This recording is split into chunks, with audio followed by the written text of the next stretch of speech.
क्या होता है कि the process of finding the area enclose by a plane curve is called the quadrature. ठीक है, area enclosed by the plane curve. कोई प्लेन कर्व है, जैसे शीट है, और मेरे को इसका एरिया निकालना है सिंपल, तो उसको बोलते हैं क्वाड्रेचर.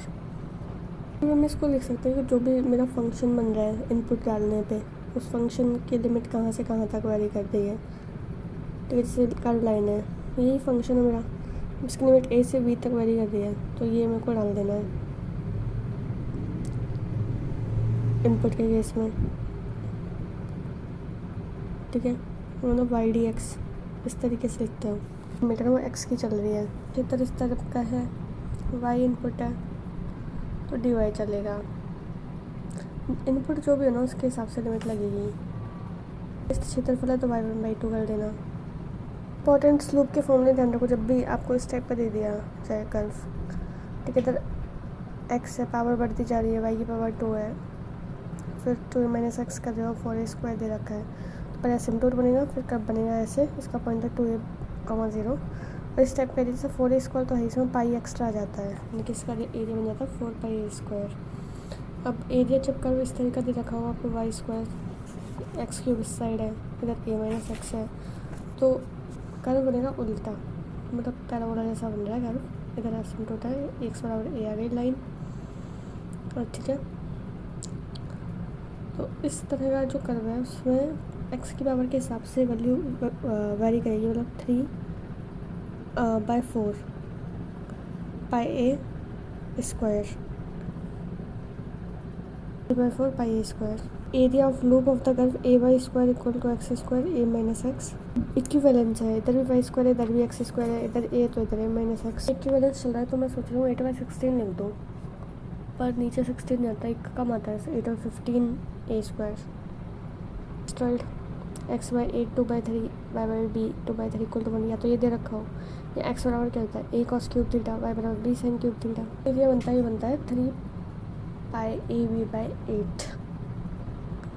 ठीक है, अच्छा है क्वेश्चन. 3πAB/8, और इस जब बी बराबर ये दे रखा हो तो ये बन जाता है 3πA²/8. वन कोऑर्डिनेट का पूछ रहा है तो ये जाएगा 3πAB/32. इसके नॉर्मल तो ना है, भगवान करे ये याद रखो, 3πAB/8, तो ये हाफ है, इसको पूरा कर दिया 8 बना के. एरिया ऑफ पोलर कर्व निकालते हो तो ए बराबर क्या है, half r square d theta alpha और बीटा.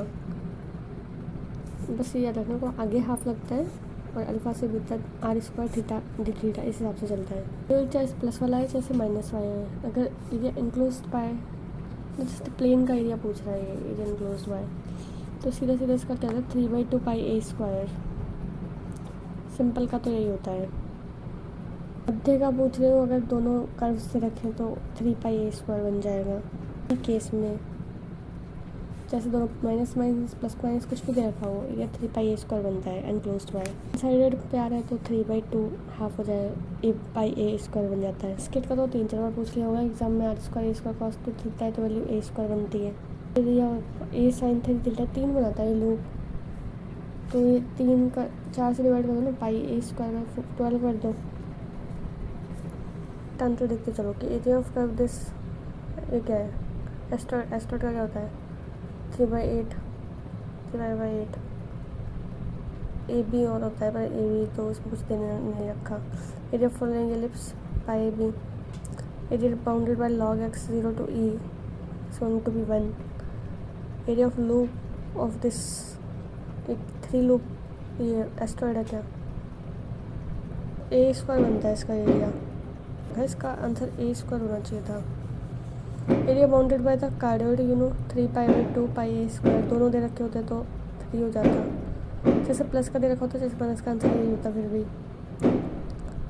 एक कर्व दे रखा है और एरिया में को पता है क्या होता है, r² D theta alpha beta आगे आता है 1/2, 11 पाई हो जाता है इसका. ठीक है, सेकंड ग्रेड में क्वेश्चन नया हुआ है क्या, पता नहीं. इसकी वैल्यू 3 दे रखी है. ये क्षेत्रफल तो बहुत इंपॉर्टेंट है. वैल्यू आती है 16/3 A². देख लो, कॉलेज लेक्चर में आया हुआ है.